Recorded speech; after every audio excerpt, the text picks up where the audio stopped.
Salam suksma Angling Dharma. Selamat petang kepada semua para sinar, para abdi. Guru Atu petang ini, malam ini ada di pesanggrahan. Berdoa kepada kalian semua, semoga selalu dalam lindungan Tuhan Yang Maha Esa, bisa berkumpul bersama sanak familinya dengan penuh bahagia dan tetap bersyukur, menerima apapun keadaan, situasi, kondisi, karena semua itu adalah bentuk daripada takdir keputusan Tuhan yang tidak bisa kita atur. Sudah sering Guru Atu sampaikan kepada semua para sinar, kita dalam hidup tidak bisa memilih takdir kita, tapi yang jelas kita sebagai manusia hanya bisa berencana, berusaha, atau ikhtiar dan doa, cuma itu aja.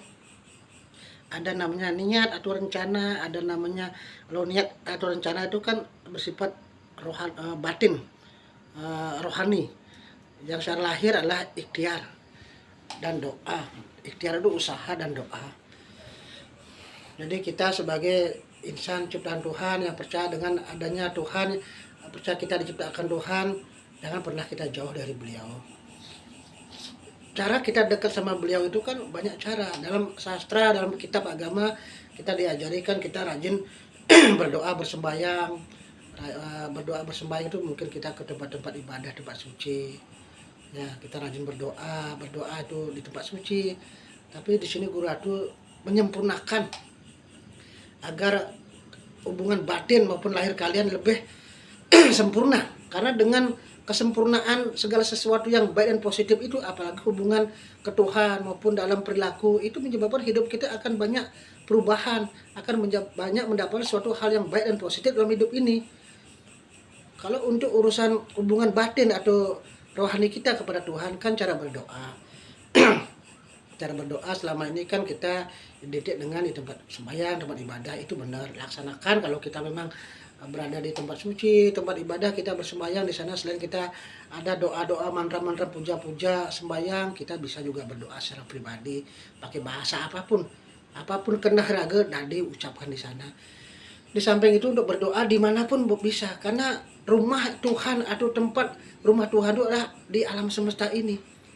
Entah itu di pesanggrahan, entah itu di kamar mandi, di WC pun, di sekolah, di kebun, di sawah, di tempat kerja, ya kita di atas pohon, di kapal laut, di kapal udara, kita lagi sakit terbaring di rumah atau di rumah sakit, dimanapun kita boleh berdoa. Di samping kita berdoa boleh atau kita biasa lakukan di tempat suci, karena tempat suci itu ada dalam diri kita. Ini juga ada tempat suci, ini tempat pelinggian beliau juga, ini kan tempat pelinggian beliau juga, tempat bersemayamnya Tuhan itu kan ini fisik kita, ini ada fisik. Tempat bersemayamnya, tempat melinggihnya beliau, kita kan bikin tempat ibadah, tempat suci, ada beliau.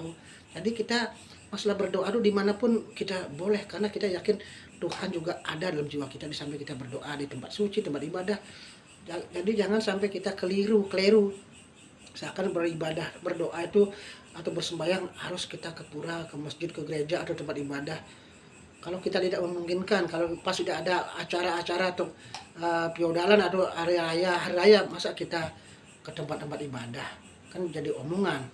Ya, walaupun kita namanya bersembahyang, berdoa itu tidak ada salah, tapi kan kita ada namanya agama, ada hukum adat, ada kebiasaan. Tapi untuk kebiasaan yang kita agar selalu bisa berhubungan dengan beliau, dengan cara kita berdoa itu kan bagian daripada sembahyang. Ya, kalau bersembahyang itu identik kita kan butuh tempat ya, kita untuk konsentrasi, misalnya tempat itu adalah pura, masjid, gereja atau tempat tertentu bawa sarana. Tapi kalau doa itu kan tidak mesti harus memakai sarana. Nah, kita dengan ada di kamar mandi pun kita ingat ya pada orang yang sakit, kita doakan, kita berdoa untuk diri sendiri. Jadi banyak-banyaklah mendoakan orang lain, lebih banyak mendoakan orang lain daripada mendoakan diri sendiri, karena sejatinya kalau kita mendoakan orang lain pasti otomatis doa itu kan kembali ke diri kita. Jadi hubungan batin kita atau rohani spiritual kita bisa dengan cara berdoa. Kalau hubungan secara lahir kita kan macam-macam. Secara lahir kita berhubungan dengan Tuhan adalah ke tempat ibadah, tempat suci, membawa sesajen atau sarana-sarana upacara-upacara sesuai agama kita masing-masing, dan ibadah secara universal adalah perbuatan.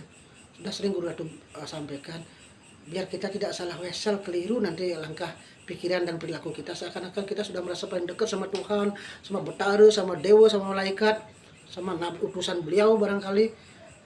Kalau kita dalam perilaku kita, pikiran kita sering mungkin ya negatif, punya pikiran buruk yang belum tentu seperti itu orang lain.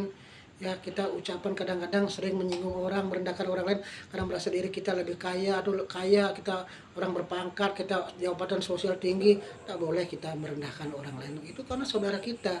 Kalau kita berani merendahkan orang lain, menghina, mencaci maki, sama aja itu kita derajatnya rendah di mata Tuhan. Begitu juga dengan perilaku kita, janganlah sering membuat sakit orang lain, mungkin orang sengsara. Jadi kuncinya di sini adalah ibadah yang paling utama adalah perbuatan. Karena dengan dasar perbuatan yang apa, yang baik, perbuatan yang baik yang dasar atas dengan pengetahuan. Bagaimana orang tahu benar dan baik, baik dan benar, tulus dan baik kalau kita tidak dapat pengetahuan? Makanya dengan belajar kerohanian, banyak mendengarkan ujangan dari para guru spiritual, kalian akan bisa tahu, oh selama ini yang saya lakukan ternyata hanya sekelas baik, bukan benar. Kalau udah benar pasti baik. Sama kalau orang jiwanya tulus pasti dah baik. Tapi kalau orang baik belum tentu tulus, karena di balik kebaikan bisa saja dia nuntut sesuatu, bisa saja dia pamrih. Kalau sudah dia terisi keinginannya, dia kecewa, dia sakit hati, dia dendam, bahkan bisa menjadi musuh dalam selimut, kan? Itu aja pesan dari Guru Ratu, tetap semangat semuanya. Ada waktu datanglah pesanggrahan, apalagi pasar raya, berdoa di sini karena di sini pelinggiannya Ratu Prabu Angling Dharma, utusan dari beliau Dewa Brahma. Ini sinar matahari ini kan melebur penyakit. Kalau datang kalian ke sini ya jiwa akan di-strom Dewa Brahma, api semangat, energi negatif akan dimusnahkan, segala picek-picek pikiran rohani kotor bisa langsung bisa langsung terang. Ya, jadi hidup jaya merdeka rahayu.